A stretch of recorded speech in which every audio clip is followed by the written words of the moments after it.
Sa nakaraang buhay ko, namatay sa dagat ang tatay ko. Ginamit ng pamilya ng tiyo ko ang dahilan na hindi pwedeng sumakay sa bangka ang mga babae. Para masolo ang mapa ng dagat na nakuha ko kapalit ng buhay ko. Itinapon nila ako sa dagat na ito na lumalamon ng tao. Ang utang na ito, tatandaan ko kahit sa kabilang buhay. Hylian. Naaksidente sa dagat ang tatay mo. Nagalit sa kanya ang Diyos ng dagat. Iabot mo ang diving suit at ang malaking yellow croaker. Para ipagawa muli ang gintong estatwa ni Mazu bilang paghingi ng tawad. Nabuhay akong muli. Bumalik ako sa araw kung kailan nagdala ng mga tao ang aking tiyo. Para agawin ang lahat ng ari-arian namin. Sa nakaraang buhay ko, naniwala ako sa mga kasinungalingan nila. Ibinigay ko ang lahat ng ari-arian ko. Pinalayas nila ako para matulog sa kulungan ng baboy. At itinulak pa ako sa dagat. Sa pagkakataong ito, kung sinong mangahas na umagaw, sisiguraduhin kong pagbabayarin ko siya. Tatay. Ang yellow croaker na ito ay mabebenta ng hindi bababa sa 500 piso. At ang diving suit na iyon ay maisasangla rin ng 100. Ginagawa natin ito para protektahan ang angkan ng Lin. Para hindi tayo parusahan ni Mazu. May intindihan din ito ng batang si Hylian. Nababaliw ka na ba? Tio Changi. Isang babae rin si Mazu. Kailan pa niya kinailangang sipsipin ang pinaghirapang pera ng tatay ko? Para lang ipagawa ang gintong estatwa niya. Ang totoo, gusto ninyong kunin ang pera ng pamilya ko. Para ibili ang anak ninyo ng shares sa malaking bangka. Ang lakas ng loob mo. Isa ka lang namang babaeng walang silbi. Patay na ang tatay mo at wala nang lalaki sa pamilya nyo. Tuntunin ng angkan na kami ang mamahala sa mga ari-arian mo. Walang pakialam sa tuntunin nyo. Malinaw na nakasulat sa rehistro ng pamilya ng tatay ko. Ako ang pinuno ng pamilyang ito. Ngayong araw, kung sinong mangahas na humawak sa mga gamit ko. Kahit itaya ko pa ang buhay ko. Kakalagkarin ko siya sa harap ng templo ni Mazu para magtuos. Karaniwan ay napakatahimik ng batang si Hylian. Bakit parang sinapian siya ng masamang espiritu ngayon? Kahit ang maamong kuneho ay nangangagat kapag nasusukol. Masyado namang malupit si Changi, hindi man lang siya iniwanan ng mapagkakakitaan. CJ. Matigas ang ulo mo. Muling ipapamahagi ng nayon ang karapatan sa pag-upa ng dagat sa lalong madaling panahon. Ikaw na isang babaeng walang silbi na hindi man lang makakain. Paano ka mabubuhay? Ang paghahati ng dagat. Tama, sa susunod na buwan na yon. Akala ng lahat ay patay na bahagi ng dagat iyon. Pero sa susunod na taon, magbabago ang agos ng karagatan. At magiging pinakamagandang natural na pangisdaan ng Abalon. Sa buong bayan ang lugar na yon. Kukunin ko ang bahaging iyon ng dagat.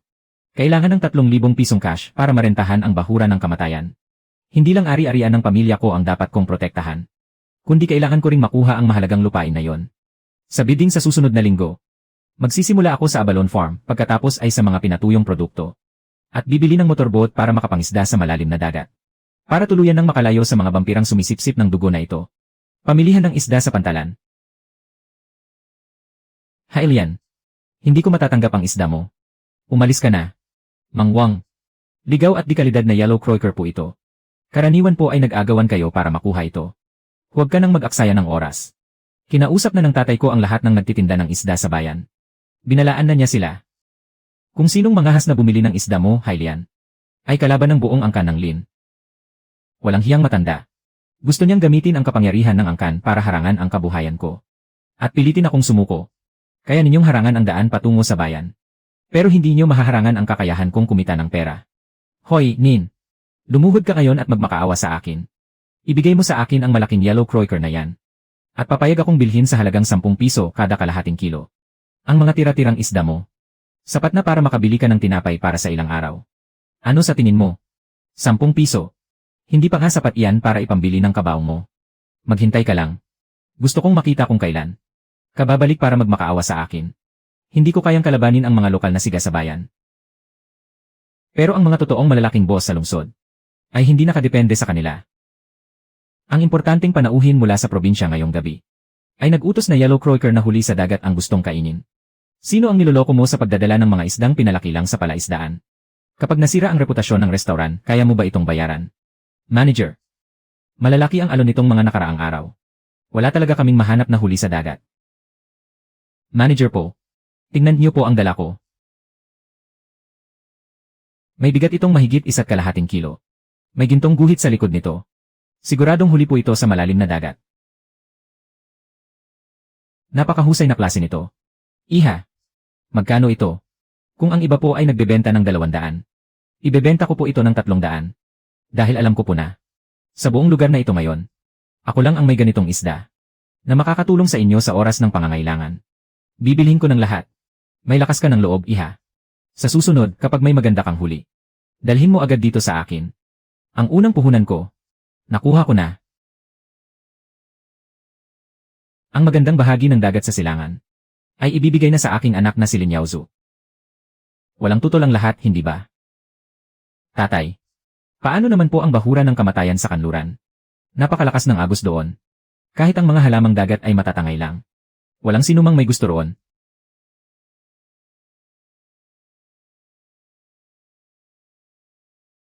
Hindi ba't may nakahanda na tayong tao para riyan? Hailian, kahit patay na ang tatay mo, taga na yun ka pa rin naman. Para sa bahura ng kamatayan na yon, magbayad ka na lang ng 300 piso bilang formalidad. At isipin mo na lang na tinutulungan ka ng iyong tiyo. 300 piso.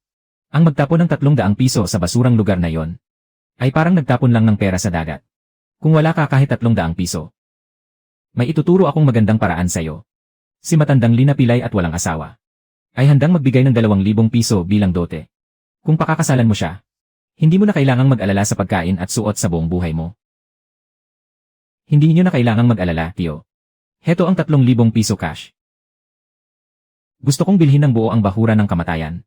Para sa pangmatagalang kontrata nito. 3,000. Saan mo nakuha ang ganyang kalaking pera? Nagnakaw ka ba sa nayon? Kinita ko ito sa sarili kong kakayahan sa pagbebenta ng isda. Di ba sinabi ko na walang sinumang papayagang bumili ng mga isda niya? Heto ang resibo mula sa Guanhai Restaurant sa lungsod. Gusto ninyo bang tumawag ako ng pulis?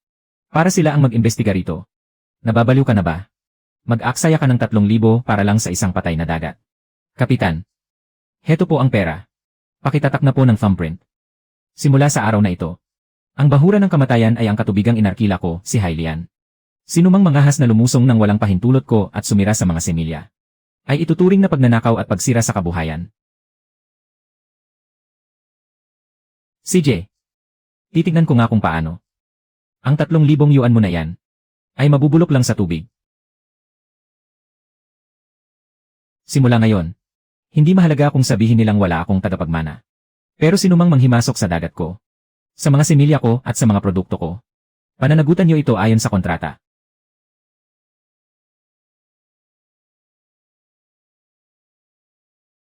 Buwisit na bata. Ang lakas ng loob mong hiyain ang tatay ko sa harap ng lahat. Ngayong araw, sisirain ko ang mga semilya mo. Gugupitin ko silang lahat. Ang 500 yuan na ito ay hindi pambayad para sa dangal ko, kundi pambayad sa paglabag sa mga patakarang itinakda ko. Sa susunod na may sumubok pa, hindi lang pera ang kabayaran nyo. Tatay, tapos na tayo, ubos na. Ang perang ipinambili natin ng mga semilya ng isda, na nagkakahalaga ng 5,000 yuan, ubos na lahat. Paano nangyari ang ganito? Bakit kung kailan na yon pa dumating ang red tide na ito? Hala, tingnan nyo dali. Doon sa bahura ng kamatayan sa panig ng batang si Hailian. Alam ko na mula pa sa nakaraan kong buhay, na may bukal ng malamig na tubig sa ilalim ng katubigang ito. Hindi lang nito kayang harangan ang red tide, kundi ito rin ang paboritong lugar ng mga abalon para mangitlog. Hailian, napakahusay talaga ng kalidad ng mga abalon mo. Ngayong putol ang supply ng pagkaing dagat sa buong bayan. Handa akong bilhin ang lahat sa dobleng halaga. Dagat iyan ang angkan ng Lin natin. Bakit ang lahat ng pakinabang ay mapupunta lang sa isang babaeng walang tagapagmana na tulad niya? Kumuha kayo ng mga armas at sumama sa akin para bawiin ang pera. Liu Changgi, natatakot na ako na baka hindi ka sumugod dito. Nandito ang kontrata, ang mga saksi at ang resibo ng bayad. Ngayong araw, sisiguraduhin kong mabubulok ka sa kulungan habang buhay. Hailian, kung makakapag-supply ka ng 3 sunod-sunod na batch ng mga abalon na ito, ipakikilala kita sa mga negosyante mula sa timog. Mas mataas ang presyo doon kumpara sa bayan. Hindi sapat ang 3 batch po, nais ko pong maging pangmatagalan ang supply natin. Iwan mo ang pera. Galing sa katubigan ng angkan ng Lin ang mga bagay na yan. Kaya dapat lang na mapunta ang perang ito sa angkan ng Lin. Isang babae lang, hindi ka karapat dapat sa ganito kalaking pera. Dating kapitan, mga kanayon, dali po kayong pumunta rito at tingnan ito. Katanghali ang tapat, nagnanakaw po ng pera si Lin Changgi kasama ang mga tauhan niya. Tumahimik kang bata ka, hilahin niyo siya pababadali. Siya si Manager Liu ng Guanhai Restaurant mula sa bayan. Ang aking legal na mamimili. Tama po, ako ay isang lehitimong negosyante. Binili ko ang mga produktong ito gamit ang sarili kong pera. Ang ginagawa ninyo ay panggugulo. Gusto niyo bang isuplong ko kayo sa pulisya sa bayan para maipakulong kayo? Talagang ipinahiya mo ang buong nayon natin. Nang hold up ng sariling kamag-anak sa katanghaliang tapat. Wala na ba kayong respeto sa batas? Ngayong araw, kapag nangahas kang saktan si Hylian, kahit dulo lang ng daliri niya, bubuksan ko ang bulwagan ng angkan at ititiwalag ang buong pamilya mo sa angkan ng Lin. Sige, ikaw na ang matapang. Aalis na kami. Manager Liu, ikinalulugod ko pong makipagtulungan sa inyo. Itatala ko po ng malinaw ang timbang, kalidad, at oras ng paghahatid ng bawat batch. Pangmatagalang negosyo po ang nais ko, kaya walang puwang ang magulong kwentahan. Kung kaya mong mag-supply ng regular, hindi lang abalon mo ang bibilhin ko, kundi tutulungan pa kitang makipag-ugnayan sa mga negosyante sa timog. Hylian, mukhang mabubuhay na nga talaga ang bahura ng kamatayan mo. Hylian, balak mo bang suluhin ang pamamahala sa dagat na ito? Hindi po ako nag-iisa. Sinumang handang sumunod sa patakaran at magtrabaho ng tapat ay isasama ko po. Ang bahura ng kamatayan ay hindi pribadong ari-arian ng angkan ng Lin. Kundi ito ay dagat na magbibigay ng kabuhayan sa buong nayon.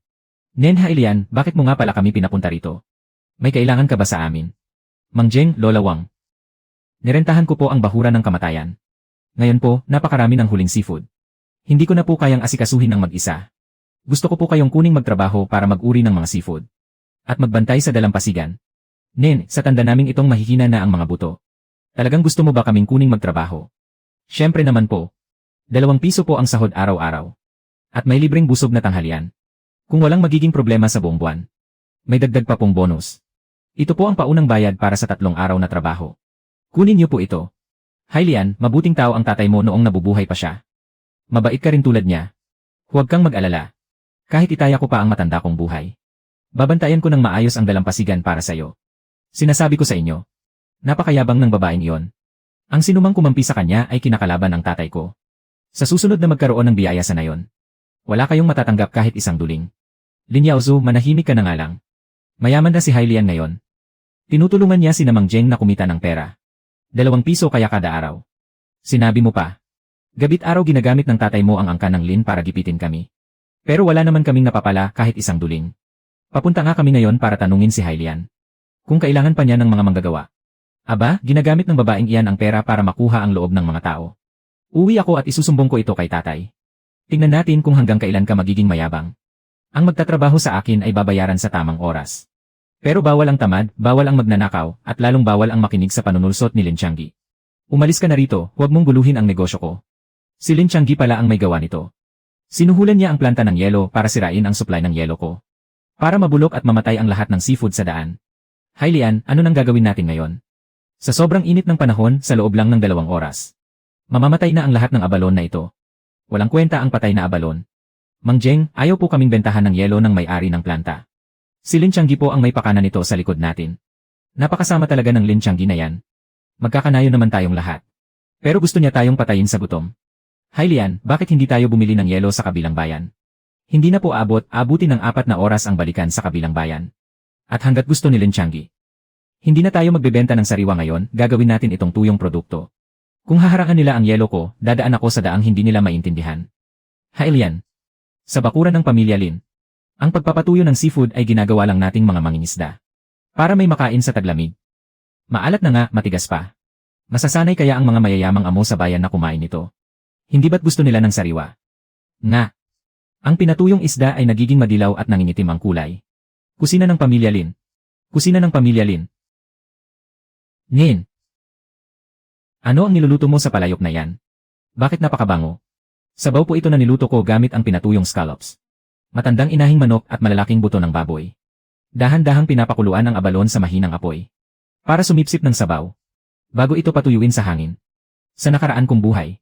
Ang ganitong teknolohiya ng pagpoproseso ng dekalidad na tuyong abalon ay sisikat lamang sa timog na baybayin noong dekada 90. Ngunit ngayon, maaga ko na itong dinala rito. Lin Changgi. Ang mumunti mong pakana ay katawa-tawa lamang sa akin. Sa bango pa lang nito, matataya ko na. Mabebenta ito sa napakalaking halaga. Bukas ng umaga, pagsikat ng araw. Magsisimula na tayong magpatuyo ng maramihan. Gusto kong ang mga candy heart dried product natin ay maging sa buong bayan at maging sa kabisera ng lalawigan na pinakahinahanap na premium na produkto. Buhanginan ng bahura ng kamatayan. Sa buhanginan ng bahura ng kamatayan, makinig po kayo. Huwag pong hayaang direktang mababad sa araw ang mga balon. Kailangang takpan ng mga ito ng manipis at mahangin na tela. Hanging dagat ang magtatanggal ng labis na tubig. Ngayon, ang iba nga kapag nagpapatuyo ng isda, gusto nila ay mas matindi ang sikat ng araw. Bakit ikaw, nilililiman mo pa ang mga yan? Lola Wang. Kapag po direktang nabilad sa araw, mabilis na matutuyo at titigas ang ibabaw nito. Kaya hindi makakalabas ang tubig sa loob. At madali po itong mabubulok. Hayaan po nating hanging dagat ang dahan-dahang magpatuyo rito. Para mabuo ang gintong candy heart sa loob ng dried abalone. At maging kasing kunat ng gummy candy ang texture nito. Kamangha-mangha. Nabuhay ako ng halos buong buhay ko. Ngayon lang ako nakakita ng ganito kadetalyadong paraan. Sa likod ng mga bato sa dulo ng buhanginan. Tatay. Tingnan ninyo. Hindi nga nailabas ng babaeng iyon ang mga seafood niya, di ba? Nakaladlad lang ang lahat doon at ibinibilad sa araw. Ngayong wala na siyang yelo. Tingnan natin kung ano pa ang magagawa niya. Nagpapatuyo ng mga produkto. Magkano naman ang kikitain sa basurang iyan kada kilo? Baka kahit puhunan, hindi niya mabawi. Tatay. Tayo ba ang nanalo? Sa huli, mapapasakamay din natin ang bahurang iyon. Siyempre naman. Kapag hindi niya naibenta ang mga pinatuyong produkto na ito, at wala na siyang pampasweldo sa mga manggagawa, kukunin natin ang bahura sa murang halaga. Tara. Umuwi na tayo at uminom para magdiwang. Sa bahura ng kamatayan.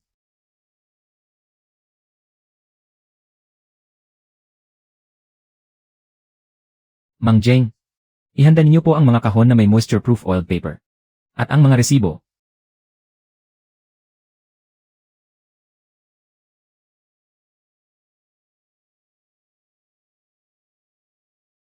Ang unang batch ng ating candy heart dried abalone ay tiyak na gagawa ng malaking ingay sa bayan. Hailian. Ang gawaing kamay ng mga kababaihan sa Pampang ay ginawa ninyo pong paraan para kumita ng pera. Kailangan pa bang tatakan? Opo. Para sa susunod, kapag nakita ng iba ang apat na salitang ito, alam nilang sa atin ang produktong ito. Ang presyo ay hindi lang basta sinasabi, kundi nililikha ng tatak. Napakataas ng kalidad. Hailian. Nang hiwain ang dried abalone mo, malinaw na medyo transparent ang loob nito. Napakabango at napakabango. Talagang kamangha-mangha.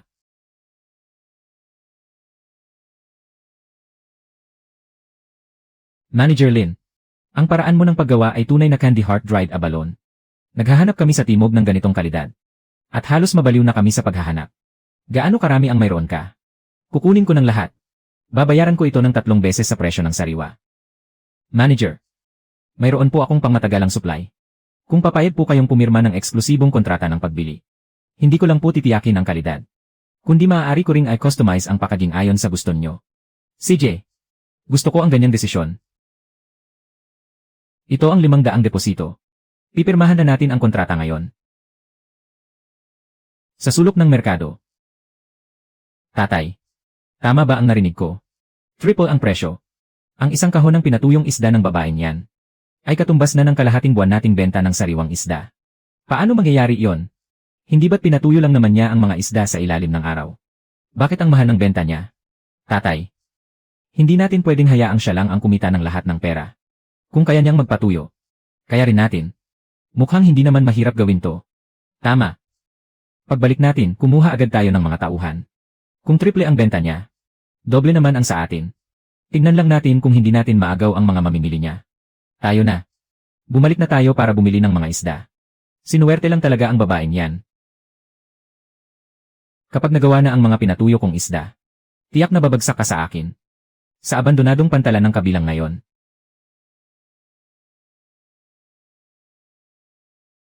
Tio Changi.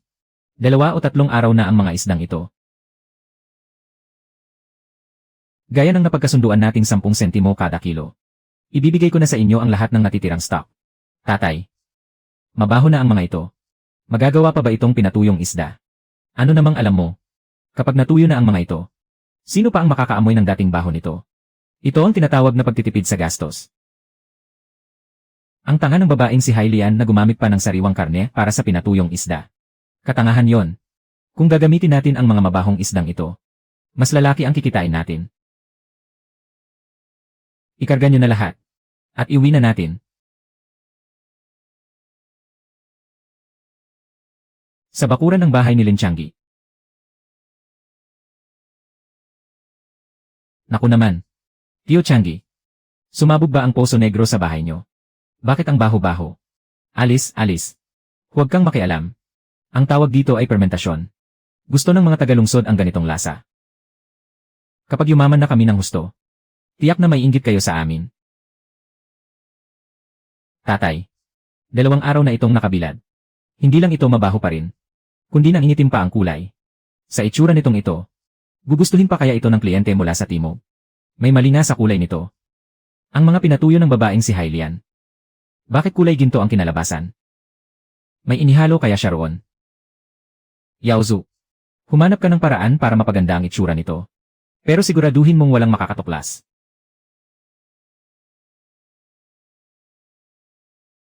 Kung kayang magbenta ni Hylian sa mataas na presyo, bakit hindi natin kaya? Pero hindi sariwa ang mga isdang ito. Kapag natuyo na, sino pa ang makakapansin?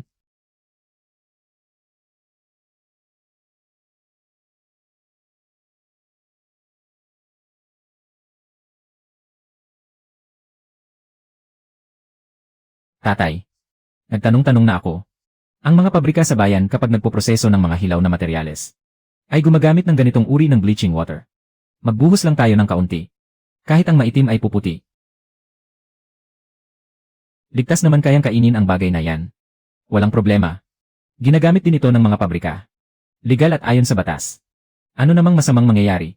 Basta maibenta natin ito sa mga negosyante mula sa timog. At makuha ang pera. Bumalik na sila sa timog. Sino pa ba ang sisingil sa atin?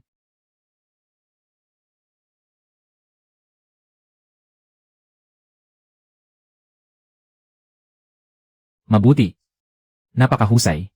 Bukas na bukas din, dadalhin natin ito sa bayan para agawin ang negosyo. Pagawaan ni Hylian.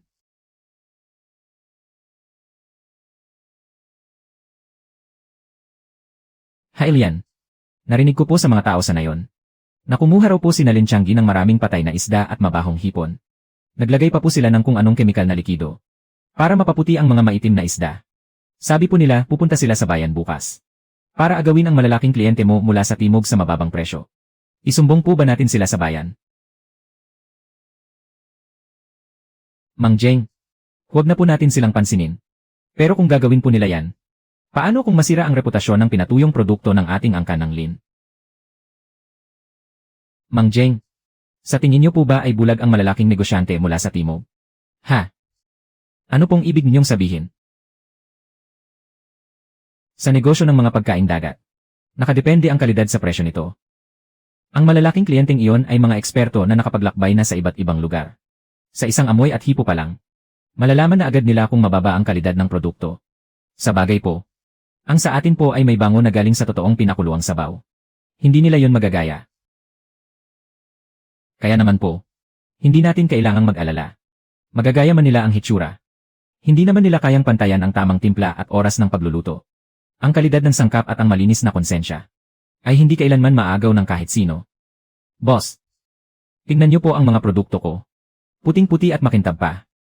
Ibinebenta sa inyo ni Hylian ng triple ang presyo, 20 yuan. Pero sa akin, doble lang ang presyo. Sapat na ang doble. Anong amoy ito? Bakit may masangsang at mabahong amoy lansa? Amoy dagat lang po iyan, boss. Tikman niyo po, napakasariwa nito. Anong klaseng basura ito? Ang pait at ang pakla, tapos ang karne ay parang kusot ng kahoy. Napakahirap kainin nito, parang umunguya ng balat ng puno.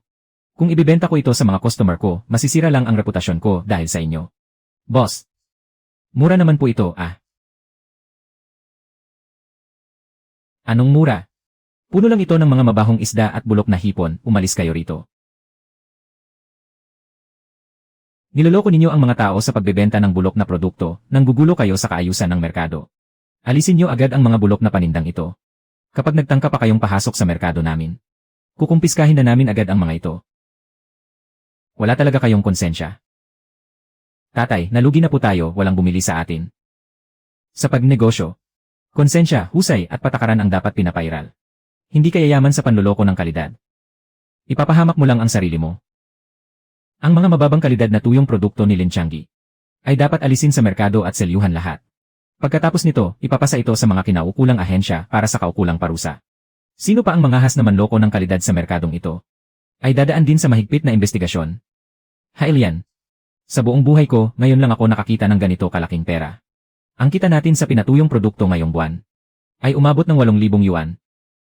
Noon po. Kahit magtrabaho ang buong nayon ng isang taon, hindi namin kikitain ito. Mang Jeng, maraming salamat po sa paggabay sa lahat na magtrabaho araw at gabi nitong mga nakaraang araw. Napakahirap po ng ginawa ninyo. Heto po ang 200. Kunin niyo po ito at ipamahagi sa lahat. Magsisilbi po itong bonus mula sa akin. Hindi po maaari, hindi po namin yan matatanggap. Masyado na pong mataas ang ibinabayad ninyong sahod sa amin. May libre pa pong pagkain araw-araw. Hindi na po talaga namin pwedeng tanggapin ang perang ito. Mang Jeng, kung hindi po dahil sa pag-aalaga ninyo sa dalampasigan at sa pagtiyak ng kalidad, hindi po mabebenta ang mga pinatuyong produkto ko sa ganito kataas na halaga. Tanggapin niyo na po ito. Ngunit may bago po tayong problema ngayon. Limitado ang mga yaman sa malapit na dagat at kung aasa lang tayo sa manu-manong panghuhuli, masyadong mababa ang kahusayan natin. Plano ko pong pumunta sa gawaan ng barko sa Karatig Lungsod bukas. Gusto niyo po bang bumili ng malaking barko? Opo. Bibili po ako ng isang barkong may bakal na katawan at may makinang didisel. Kapag may malaking barko na tayo, makakapunta na tayo sa malalim na dagat para makuha ang tunay na kayamanan sa ilalim ng dagat. Tatay. Masamang balita. Narinig ko pong kumita si Hailian ng napakalaking pera. Sabi niya, pupunta raw siya sa Karatig Lungsod bukas para bumili ng makinang barkong may bakal na katawan. Ano? Bibili siya ng malaking barko. Ang dagat ng angkan ng Lin ay hindi natin hahayaang maunahan ng isang babaeng walang silbi. Kapag nakabili siya ng malaking barko, paniguradong itatrato siya ng buong nayon na parang ninuno. Sa hinaharap, paano pa ako pakikinggan sa nayong ito? Pero tatay, halos wala na nga tayong makain. Saan tayo kukuha ng pambili ng barko? Mangutang tayo. Isanla natin ang lupa ng bahay natin at ang lumang barko. Lahat-lahat na. Kahit maubos pa ang lahat ng ari-arian natin, kailangang maunahan ko siya sa pagbili ng pinakamalaking barko. Kapag may barko na tayo, haharangan ko ang daan niya patungo sa malalim na dagat. Ang isang bahagi ay para sa sahod ng mga manggagawa. Ang isa naman ay para sa mga bagong punla. At ang natitira ay ipunin para pambili ng barko. Pambili ng barko. Ang malapit na dagat ay pansamantala lamang tayong mabubuhay. Ngunit ang malalim na dagat ang magpapasya sa ating kinabukasan. Gusto akong gipitin ni Lin Changi gamit ang angkan ng Lin. Ngunit lalampasan ko siya gamit ang aking plota ng mga barko. Binibining Hailian. Sa buong lalawigan, ito na lamang. Ang natitirang 2 barkong may makinang didisel. Mukhang eksperto ka sa larangang ito. Alin ang nagustuhan mo? Para mapag-usapan natin ang presyo. Bagaman mukhang luma ang labas ng barkong ito, ngunit ang makina nito ay matatag at malakas. Walang anumang kakaibang ingay. At ang kilya ay gawa sa dekalidad na matigas na kahoy. Boss, maganda ang pundasyon ng lumang barkong ito. Pag-usapan natin ang presyo. Boss, kukunin namin ang bagong barkong ito. Kahit magkano pa ang ialok niya, magdaragdag kami ng 300. Ang pagbili ng barkong pandagat ay hindi katulad ng pagbili ng damit. Kung hindi mo titingnan ang pundasyon at ang loob, at aasa lang sa ganda ng bagong pintura sa labas, tiyak na mapapahamak ka kapag pumalaot ka na. Babaeng walang silbi. Huwag kang magsalita ng ganyan sa amin. Inggit ka lang dahil hindi mo ito kayang bilhin. Ang barya-barya mong pera ay kasya lang para sa basurang barkong iyan. Naiinggit ka lang dahil kaya naming bilhin ang ganito kagandang bagong barko. Boss, huwag mo siyang pansinin. Ilabas mo na ang kontrata. Pipirmahan na namin at babayaran ng cash ngayon din.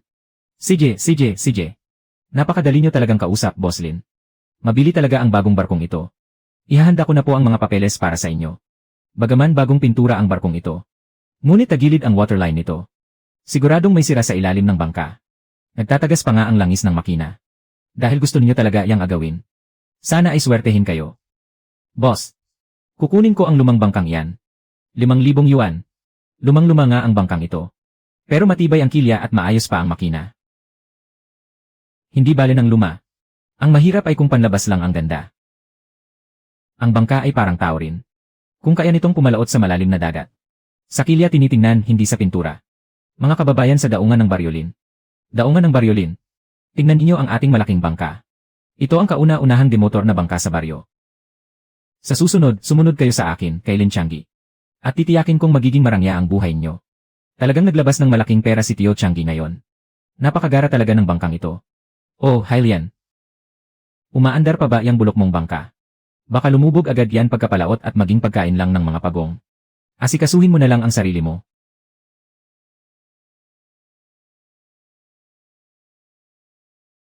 Tatay. Bilis, iwanan natin siya. Anong nangyayari? Bakit hindi na umaandar? Tio Changi. Kung kailangan niyo ng serbisyo ng paghila, ayon ito sa presyo sa merkado. 100 yuan kada hila. Pero pumirma muna kayo para hindi kayo tumakbo sa bayarin pagkasampa sa daungan. Huwag kang masyadong magmalaki, babaeng walang silbi. Tatay. Tatay, ito ang mapa ng malalim na dagat na ipinalit niyo sa inyong buhay. Sa nakaraan kong buhay, hindi ko ito na ipagtanggol. Ngayong buhay na ito, gagamitin ko ito para itayo ang sarili nating kaharian sa Baryolin. Dito mismo, hindi lang nagtatagpo ang mga agos ng dagat dito, kundi ito rin ang tirahan ng mga malalaking lobster at deep sea grouper.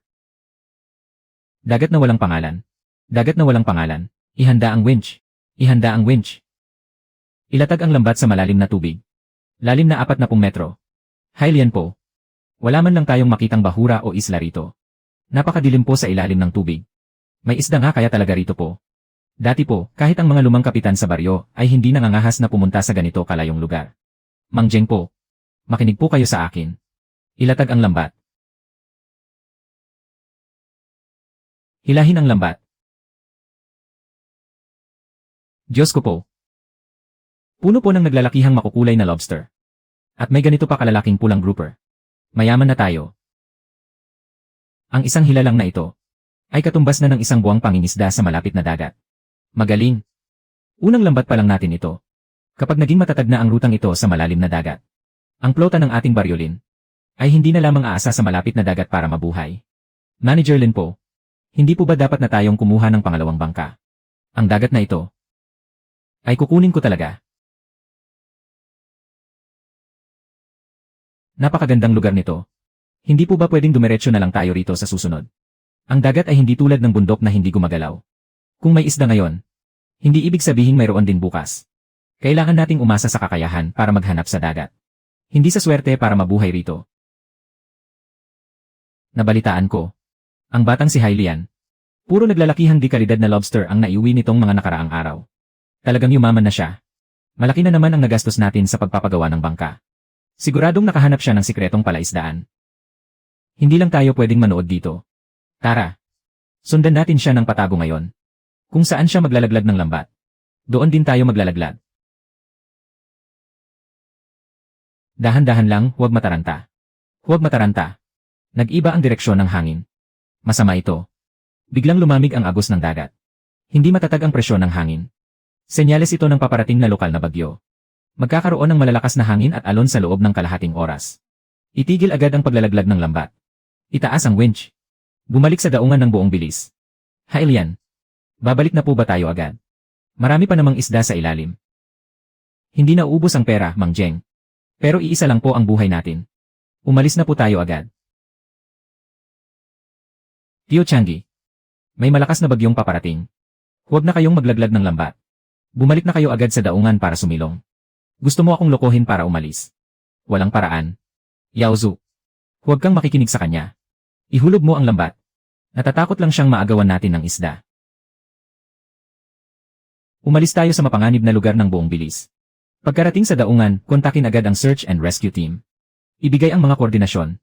At kulay ng bangka ng malinaw. Nabalaan ko na sila tulad ng dapat kong gawin. Iulat ko rin ang dapat iulat. Sa mundo ng negosyo, tatalunin ko kayo ng patas at marangal. Pero ang buhay ng tao sa dagat, hindi pwedeng gawing laro dahil lang sa galit. May babala na nga, naglaglag pa rin ang lambat. Buti nga sa kanila. Kahit galit tayo, Mang Jeng. Isulat niyo po ang koordinasyon. Iulat po agad sa Maritime Authorities pagkarating sa daungan. Ganoon ka na po nila hinamak.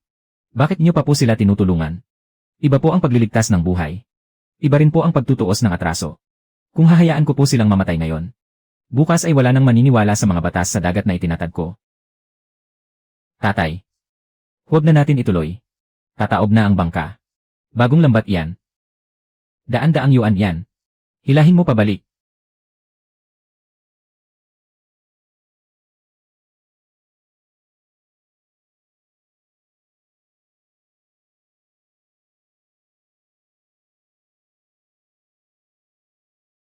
Tio Changi. Buhay niyo ba ang mahalaga o ang lambat?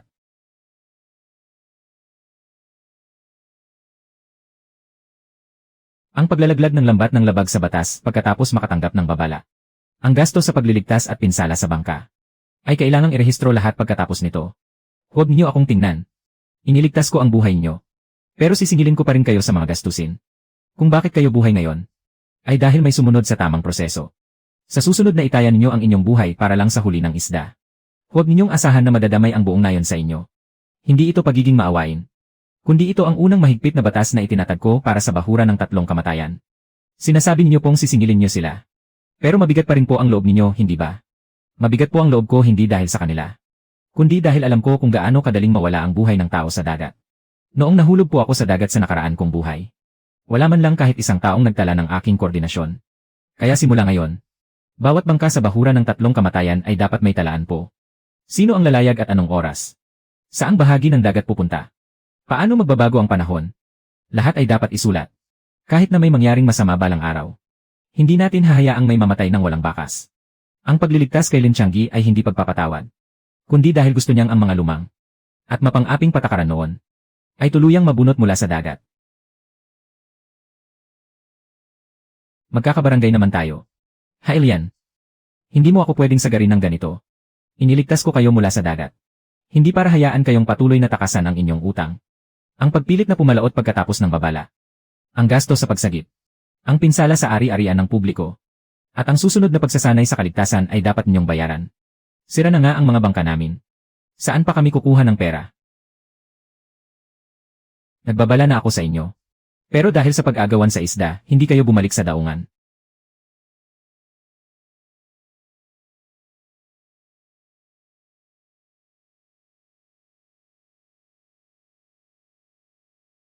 Simula sa araw na ito, ang lahat ng kasosyong bangka ay dapat sumunod sa babala. Magtala ng paglalayag. At iulat agad ang lokasyon kapag may panganib. Kung sino ang lumabag, siya ang magbabayad ng lahat ng gastos. Ang patakarang ito ay para talaga sa tiyo mo, hindi ba? Ang patakaran ay para sa lahat ng nakikipagsapalaran sa buhay. Walang kamag-anak sa dagat. At hindi nakikinig sa iyak ang mga alon. Pumirma na kayo. Sumunod tayo sa patakaran.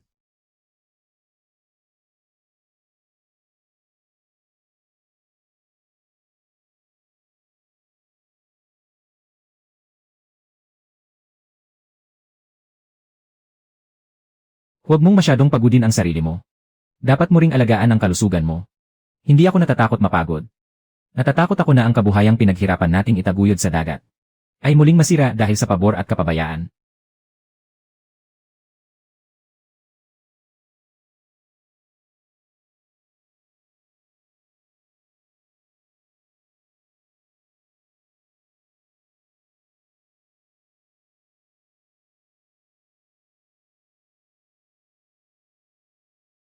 Sa nakaraang buhay ko, galit lang ang alam ko. Galit sa pang-agaw nila sa bangka. Galit sa paglubog nila sa akin sa dagat. Pero ngayong nabigyan ako ng isa pang pagkakaroon, naintindihan ko na. Hindi sapat ang galit para maprotektahan ang tahanan. Ang gusto ko ay hindi na sila makahanap pa ng butas kailanman. Upang ang bawat bangka, bawat kwenta, at bawat buhay, ay maprotektahan ng mga patakaran. Iligtas muna ang buhay, bago singilin ang bayad. Ganito na ang pagpalaot ng mga ninuno natin. Bakit ngayon ay napakarami ng patakaran? Pero marami rin sa mga ninuno natin ang hindi na nakabalik. Ang karanasan ay hindi sa pagmamatigas, kundi sa pag-alam kung kailan dapat sumuko. Mula ngayon, bawat kasosyong bangka ay dapat may dalang talaan. Pag-alis sa daungan, pagbalik sa daungan, at lokasyon. Dapat nakasulat ng malinaw ang lahat.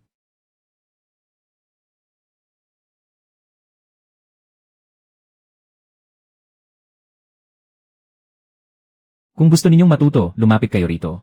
Hindi lang mga lalaki ang pwedeng bumasa ng mapa ng dagat. Kaya rin nating sumakay sa bangka. Ang kakayahang sumakay sa bangka ay nakadepende sa inyong kakayahan. Hindi dahil sa kayo ay babae.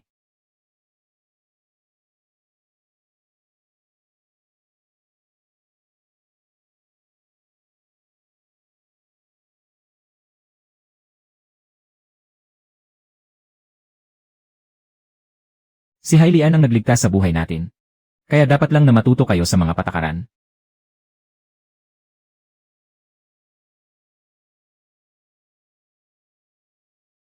Ang susunod na hakbang ay ang pagtatag ng grupo ng mga kababaihang manggagawa. Ang lahat ng trabaho ay itatala base sa listahan ng sahod. Para sa pagpapasahod.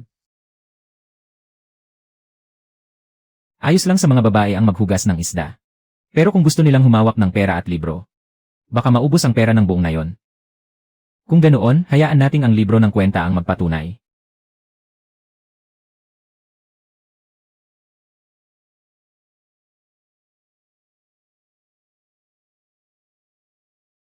Hindi ganyan ang pagtatali ng buhol na ito. Luluwag yan kapag lumakas ang alon. Kung ganoon, turuan mo kami. Kung hindi mo ituturo ang iyong nalalaman, ilang tao lang sa nayon ang palaging makakapaglayad.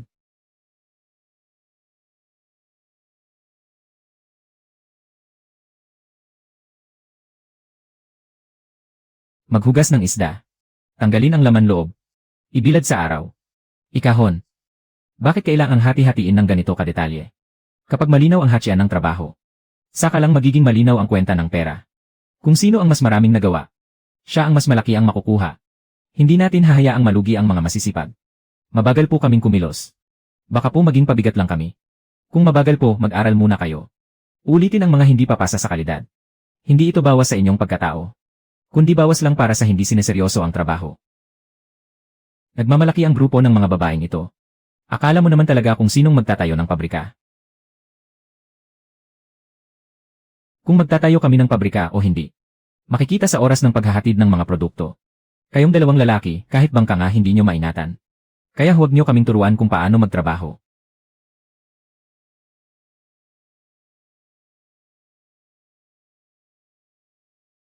Hating gabi na pero nagtatrabaho pa rin.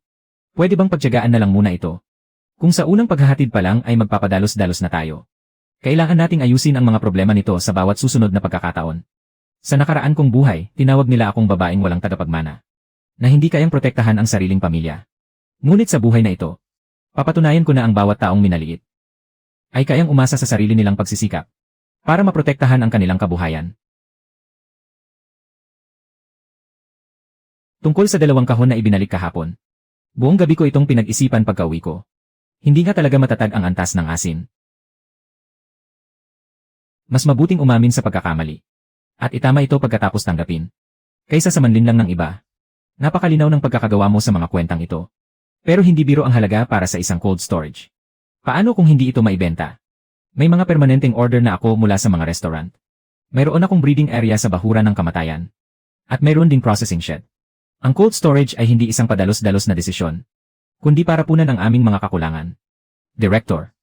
Isang hamak na babae lang ang gustong magtayo ng cold storage. At magagawa niyo siyang pautangin. Baka sa huli ay maging masamang utang lang yan. Kahit noong nabubuhay pa ang tatay niya, hindi niya nagawang magtayo niyan. Ano ang karapatan ng isang babaeng walang tagapagmana na tulad niya? Dahil nabebenta ko ang aking mga produkto. At nakukolekta ko ang mga bayad. Matapos masira ang bangka nyo, hindi pa nga nyo nababayaran ng buo ang danyo sa pagsagip. Anong karapatan nyo para pagtawanan ang utang ko? Mag-aaproba muna kami ng maliit na halaga. At ibibigay ito ng hulugan. Kailangang isapubliko ang paggagamitan ng bawat pondo. Yan din po ang balak kong gawin. Hindi lang po ako ang gagamit ng cold storage. Kung sino ang mamumuhunan, kung sino ang rerenta ng bodega, at kung sino ang makakakuha ng dibidendo. Lahat ay nakasulat ng malinaw.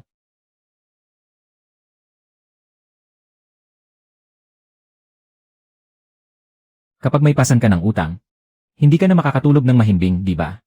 Takot po ako. Kaya kailangan ko pong kwentahin ng mas maigi. Kung magkano ang babayaran buwan-buwan, kung magkano ang itatabing pondo mula sa utang, at kung magkano ang ilalaan para sa kuryente. Lahat po ay inilista ko na. Kung naging kasing detalye mo lang sana ang tatay mo noon, siguro hindi siya naitulak ng mga taong iyon sa ganoong sitwasyon. Kaya hindi lang po galit ang dapat kong pairalin. Kailangan ko pong tiyakin na bawat sentimo ay nakatala sa kwenta. Pwede po bang sumali kahit maliit lang ang pera? Opo, pwede po. Kung walang pera, pwedeng magtrabaho. At ang trabaho ay itatala bilang labor shares. Ang mga may dalang huli sa bangka ang unahin sa espasyo. At ang lahat ng dibidendo ay ibabahagi ayon sa nakasulat sa kwenta. Mas malinaw ito kaysa sa dating usapang bibig lang sa hatsyan ng kita. Maganda lang tingnan sa papel. Pagdating ng araw, mabubulok lang ang mga paninda sa bodega. Tingnan natin kung ano ang ipapambayad mo.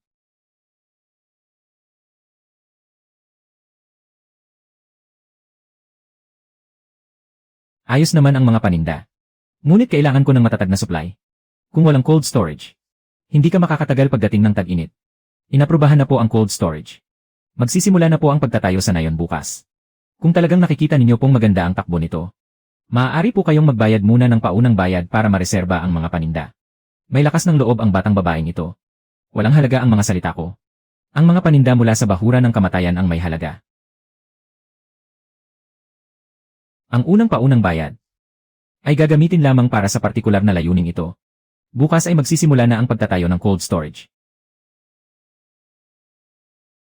Kapag hindi na itayo ang cold storage, mabubuwag ang negosyo niyang ito.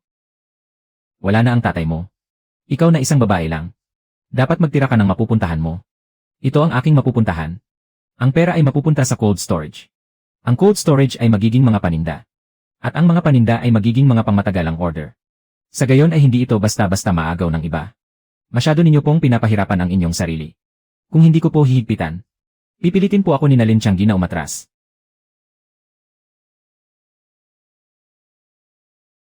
Hailian, talaga bang mapapanatiling sariwa nito ang mga isda?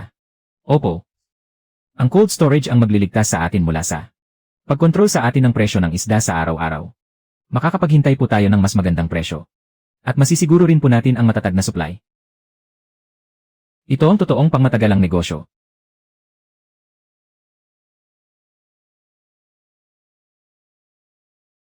Sino ang nagdala nito?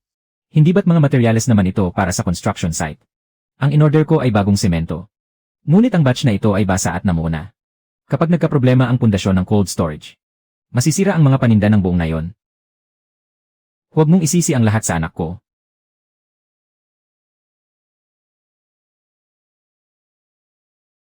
Lin Yaozu.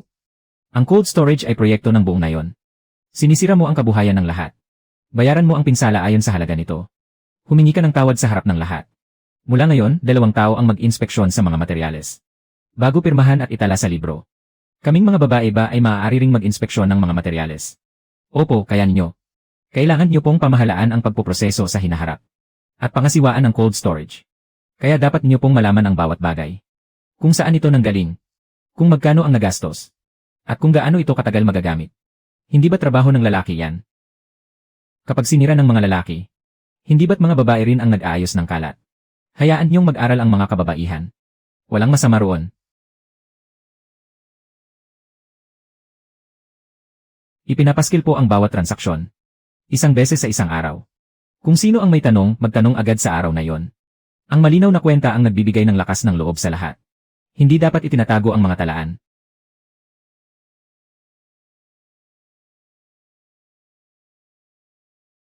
Ang nayon ninyo ay mas malinis pa kaysa sa maraming pagawaan. Sabi ni Hailian, pagkain ang ibinebenta natin. Hindi ito maaaring maging marumi. Kapag naitayo na ang cold storage, maaari nang ihiwalay ang pagpapadala ng mga sariwang paninda. Kung gayon, daragdagan ko ang ating taunang kasunduan sa pagbili. Ngunit may isang kondisyon. Dapat matapos ang cold storage sa takdang panahon. Baka may mga nais pa ring manggulo rito. May mga natatakot na magtagumpay tayo. Ibig sabihin, tama ang tinatahak nating landas. Director. Ang header ng resibong ito. Paano ba isulat ng tama at formal? Nag-aasikaso ka rin ba ng libro ng kwenta? Sabi ni Ate Hailian. Magtanong kapag hindi alam. Hindi pwedeng manghula lang sa pagsusulat. Sa hinaharap, hindi lang isa ang magiging tagapamahala ng kwenta sa kooperatiba. Kung isa lang ang may alam, kakayahan lang iyon. Pero kung ang buong grupo ang may alam, iyan ang tinatawag na sistema.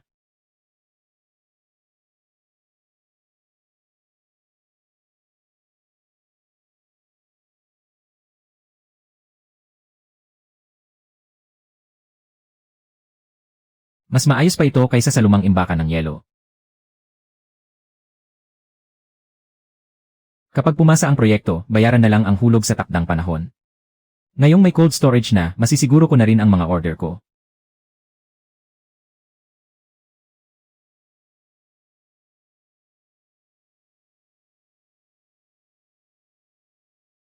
Ang iba nga nagmamakaawa pero hindi makakuha, tapos ikaw nagrereklamo pa. Nag-aalala lang ako sa katatagan nito. Limitado ang ani sa bahura ng kamatayan ngayong taon. Kung magde-deliver tayo ng labis, mapipilitan lang tayong maghalo ng mababang kalidad. Pwedeng mas maliit ang nakasaad sa kontrata. Pero dapat pamatagalan ito. Sige, pipirmahan natin batay sa dami ng kaya mo.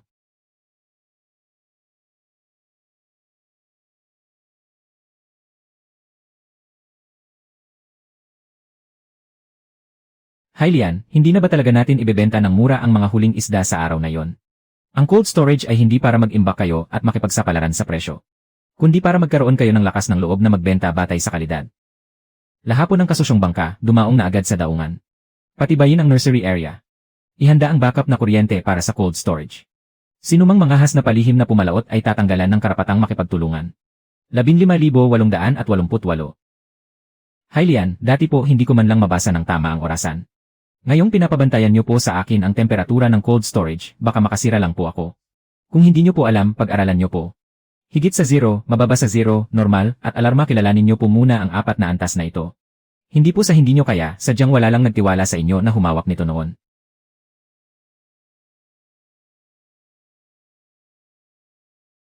Ang pinapalamig ng cold storage ay ang mga produkto. Pero ang pinapainit nito ay ang puso ng mga tao.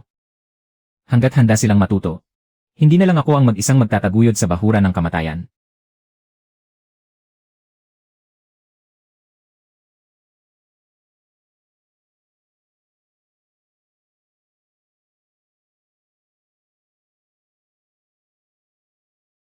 Dalawang oras lang naman, maghahagis lang kami ng lambat tapos babalik na agad.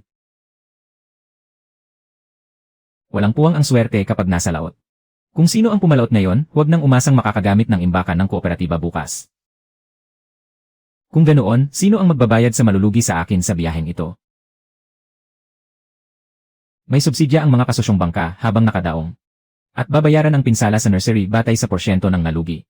Kukunin ang pera mula sa pondo para sa kaligtasan.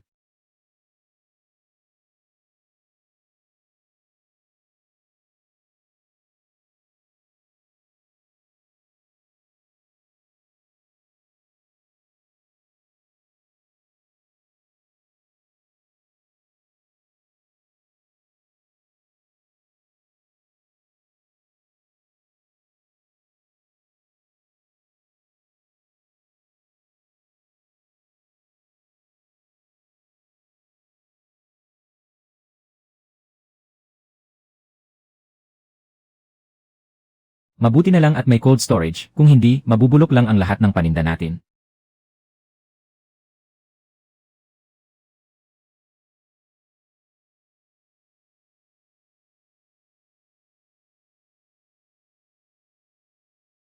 Ang cold storage ang nagliligtas sa paninda, pero ang patakaran ang nagliligtas sa buhay.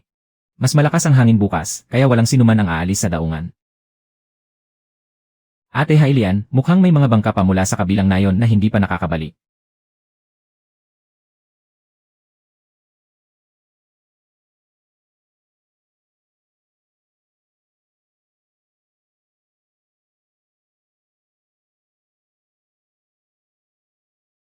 Hylian, may emergency. Lumubog ang isang bangka sa silangang bahagi ng dagat. Katatapos lang nating makabangon, hindi tayo pwedeng sumugal ng basta-basta. Hindi tayo lalabag sa batas para pumalaot, pero kailangang simulan na ang proseso ng pagsagip. Ilista ang mga koordinasyon, kontakin ang mga otoridad sa dagat, at ihanda ang mga bangka. Huwag tayong susugod ng walang plano. Pero hindi rin natin sila pwedeng pabayaan lang.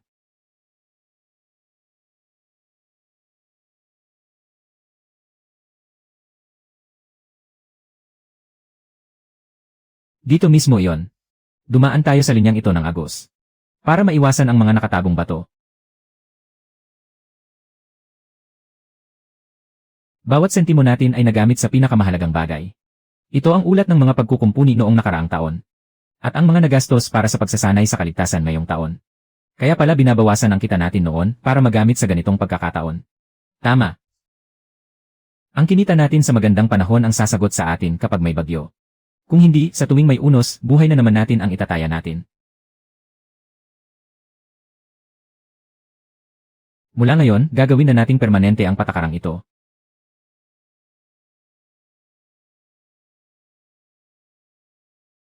Mag-ingat at maging alerto kayo.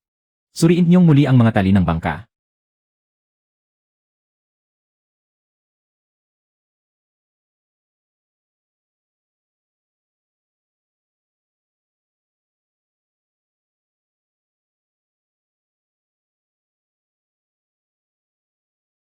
Masyadong malakas ang hangin, hindi tayo pwedeng sumugod ng walang pag-ingat.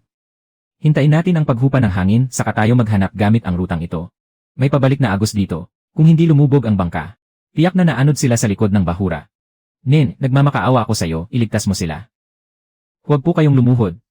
Kailangan po nating sundin ang proseso para ligtas natin silang maibalik.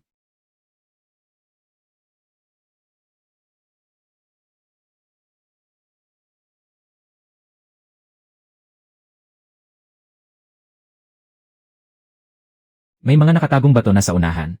Lumiko ng 30 metro sa silangan para maiwasan ang malakas na agos. Bagalan ang takbo at pakinggan ang tunog ng mga alon.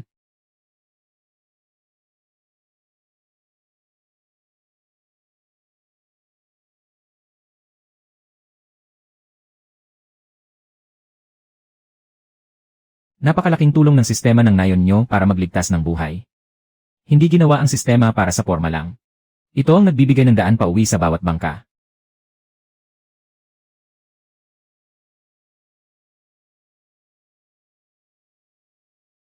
Mabuti at hindi ka nagmatigas ngayon. Mag-report muna bago pumalaot. Ang pagtatala sa buong proseso, ito ang uri ng pagsagip na maaaring ipalaganap. Ang bayani, minsan lang makakapagsagip ng buhay. Ngunit ang sistema, maraming beses makakapagsagip.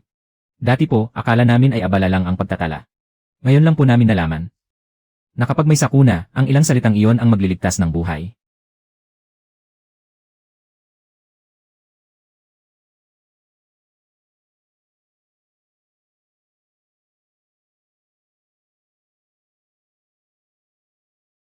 Malaki ang naging pinsala. Itala ang mga nasira at ilipat muna ang mga buhay. Hindi maaaring mapatigil ang mga order sa cold storage. Hindi rin pwedeng basta-basta magdagdag ng punla sa nursery. Kailangan ba nating bumili agad ng mga punla sa labas para mapunan ito? Hindi pwedeng tanggapin ang mga punla na hindi malinaw ang pinagmulan. Mas mabuti pang mabawasan ng isang anihan kaysa magpasok ng may sakit na punla sa dagat.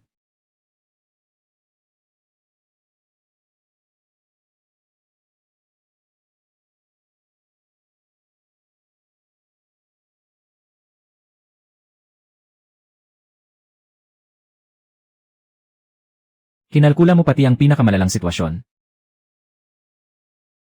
Hindi maiiwasan ang kalamidad. Pero hindi dapat maging magulo ang kwenta. Kayang punan ng kasalukuyang inventaryo ang 70% ng order. Para sa natitirang 30%, mas pipiliin kong maantala ang pagpapadala kaysa maghalo ng galing sa labas. Mas mapagkakatiwalaan ang mga sinabi mo kaysa sa mga walang katapusang pangako.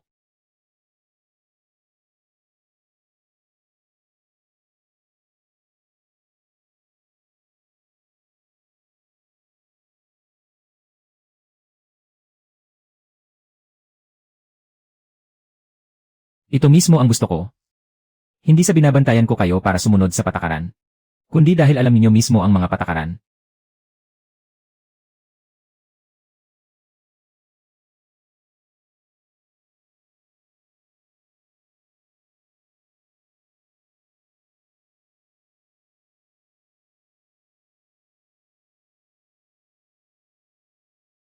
Mabagsik ang dagat na ito pero marunong din itong magbigay ng biyaya.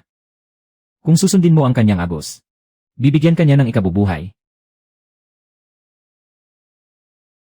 Sa buhay na ito ko lang nalaman na ang dagat ay kailangan ding seryosong pangalagaan at pamahalaan. Ang bawat bagyo at alon ay nagsisilbing gabay para sa susunod na paglalakbay.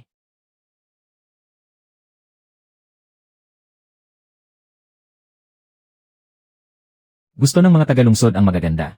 Kaya dapat palitan ang pangalan para maging moderno pakinggan. Hindi maaaring palitan ang pangalan. Ang bahura ng kamatayan ay dating lugar na hinahamak nila. Ngayon ay ipapaalala natin sa kanila ang pangalang ito. Ngunit dapat maging maayos ang packaging, kailangang may pinagmulan, grado, at petsa. Pati na rin ang paraan ng pag-imbak.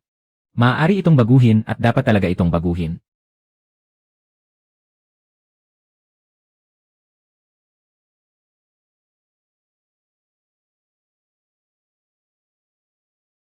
Kung mahal ang packaging na ito, mababawasan ba ang kikitain natin? Dadaragdag ng 20 sentimo bawat kahon, pero maibebenta naman ito ng mas mataas ng 1 piso. Kapag malinaw ang kwentahan, malalaman ng lahat kung saan napupunta ang pera.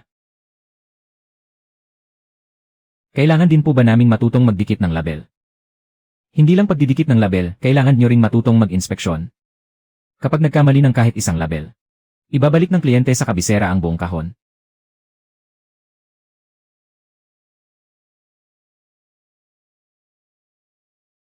Tatay, gusto mo pa rin ba silang gayahin? Kung kaya niyang kumita sa bahura ng kamatayan. Kaya rin natin. Ang Trademart na yan. Kung sino ang unang kumuha, sa kanya yon.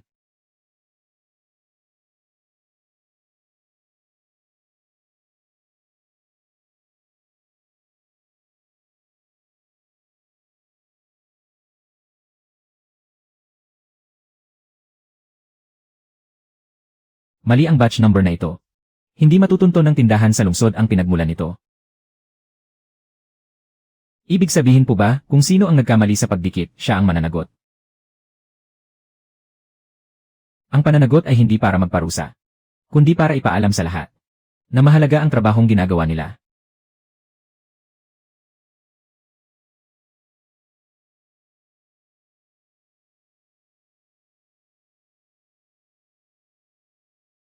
Dati po, sinasabi ng nanay ko na lampa ang aking mga kamay. Ngayon, ang kahon na nilagyan ko ng label ay ipapadala sa kabisera. Kaya dapat mas ayusin ko pa ang pagdikit. Para makita ng mga taga-kabisera ang galing ng ating ngayon. Kung nakakapunta ka rito, bakit ako hindi? Nasa akin ang kontrata ng pag-upa sa bahura ng kamatayan. Ang cold storage, ang packaging. At maging ang mga talaan ng benta ay nasa kamay ko rin. Ano ang gagamitin mo para patunayang sayo ito? Linyauzu, ang mga dokumentong isinumite mo ay walang patunay ng totoong operasyon. Pinaghihinala ang pang-agaw ng rehistro. Kaya hindi ito maaaring tanggapin. Ang bahura ng kamatayan ay pag-aari ng mga ninuno ng angkan ng Lin. Bakit sa'yo lang ito ibibigay? Dahil napanalunan ko ito sa bidding. Dahil nagtayo ako ng cold storage. Dahil nakakuha ako ng mga order. Habang kayo naman ay walang alam kundi mang-agaw. Huwag kang magmayabang, kahit sino ay kayang mag-imprenta ng packaging. Subukan natin. Sa bawat kahon na imprenta mo, ipapaimbestiga ko. Mula ngayon, kailangan na nating suriin ang serial number sa bawat pagpapadala ng produkto.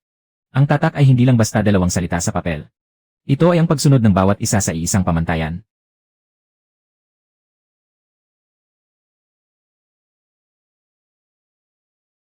Muntik nang magkamali. Ipakita natin sa lahat kung saan nagkamali at kung paano ito iiwasan sa susunod. Kapag itinago ang pagkakamali, mauulit lang ito sa susunod.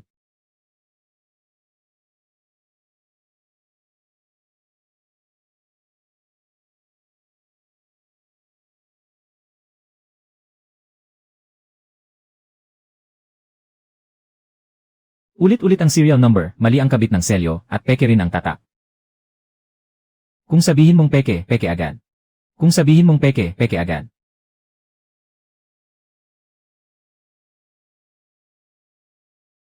Kumpirmadong peke ito, kaya pansamantalang kukumpiskahin at siselehan ang mga produkto sa booth. Muntik ko nang mabili ang peking produkto sa presyo ng orihinal.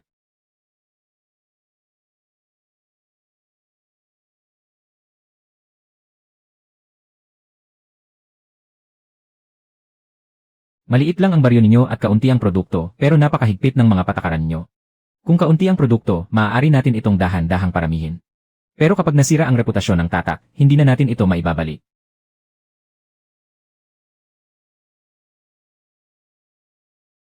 Tama ang tinahak kong landas. Ang susunod na hakbang ay ang ipakilala sa mas maraming tao ang ating mga produkto. Mula pa kayo sa malalayong lugar at hindi madaling makapunta rito. Ibenta nyo na lang sa akin ng mura para hindi nyo na kailangang iwi. Ang mga sample ay produkto pa rin, hindi namin ito ibebenta ng napakamura dahil lang malayo ang pinanggalingan namin. Maaari kaming kumita ng mas kaunti. Pero hindi namin hahayaang isipin ng mga tao na ang mga produkto mula sa bahura ng kamatayan ay maaaring basta-basta na lang baratin. Kaya pala ang pagtanggi sa iba ay bahagi rin ng negosyo. Siyempre naman, kakayahan ang makapagbenta sa magandang presyo. Pero kakayahan din ang mapanatili ang pinakamababang presyo.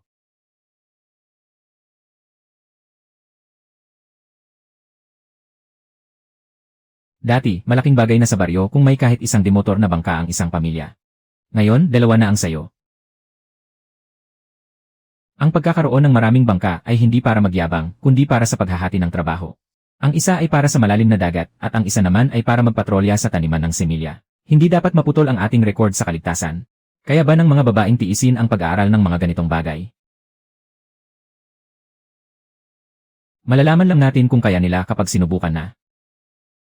Ang bangka ay hindi karangalan ng mga lalaki. kundi ito ang ikabubuhay ng lahat. Sinumang sumusunod sa patakaran ay maaaring mag-aral. Zeus 017, internship ni Suya, 6, 20 bel, kasama sa bangka si Ate Liruma, 8, 45 yan. Ate Liu, 6, 20 ban. Noong kabataan ko, sana ay may nagsabi sa akin ng mga salitang iyan. A few, 6, 20 ban. Hindi pa huli ang lahat para sabihin ito ngayon. Sa susunod, kailangang may mga taong hahawak sa pagproseso, pagsusuri ng kalidad, pag-aayos ng libro, at pagpapadala ng mga produkto. Huwag ninyong isipin na dahil lang marunong kayong magbuhol ng lubid ay maaari na kayong pumalaot. Napakapanganib at napakahirap sa dagat. Kung ganoon, magsasanay ako ng mas mabuti. Hindi mo kailangang patunayan na mas malakas ang mga babae kaysa sa mga lalaki. Kailangan mo lang patunayan na kaya mong matuto at sumunod sa mga patakaran. Sumama ka sa akin bukas ng umaga para tingnan ang agos ng dagat.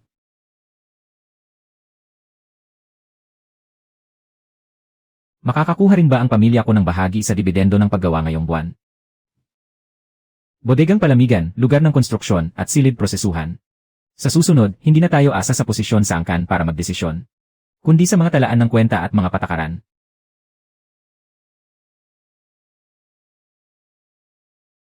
Tatay, gusto ninyo bang makiusap ako kay Hailian na bigyan ako ng trabaho? Wala kang silbi. Kung hindi tayo magtatrabaho, wala na tayong makakain.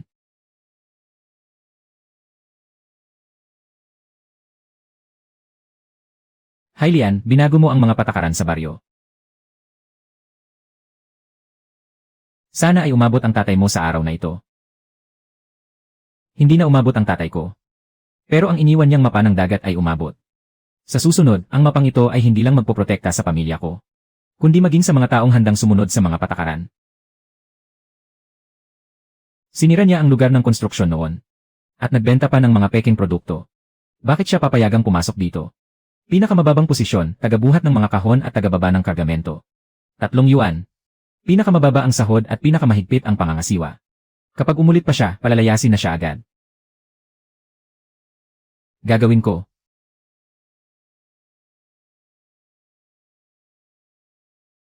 Hindi ito pakiusap sa akin, kundi pagtatrabaho para sa pagkain alinsunod sa mga patakaran. Nagtrabaho na rin ako sa bangka noon. Dito, tumitingin kami sa kasalukuyang listahan ng trabaho, hindi sa nakaraan.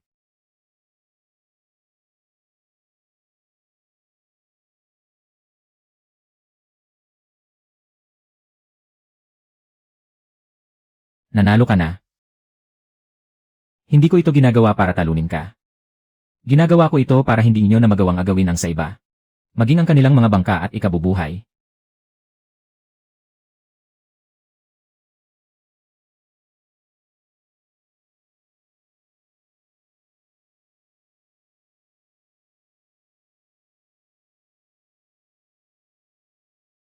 Nakasulat sa proseso ang paghuhugas, pagpapatuyo, at pagbabalik sa tamang lugar. Pakialam mo ba? Ako ang nakaduty ngayon, kaya may pakialam ako. Kung hindi ka sang-ayon, kausapin mo si Hailian bukas.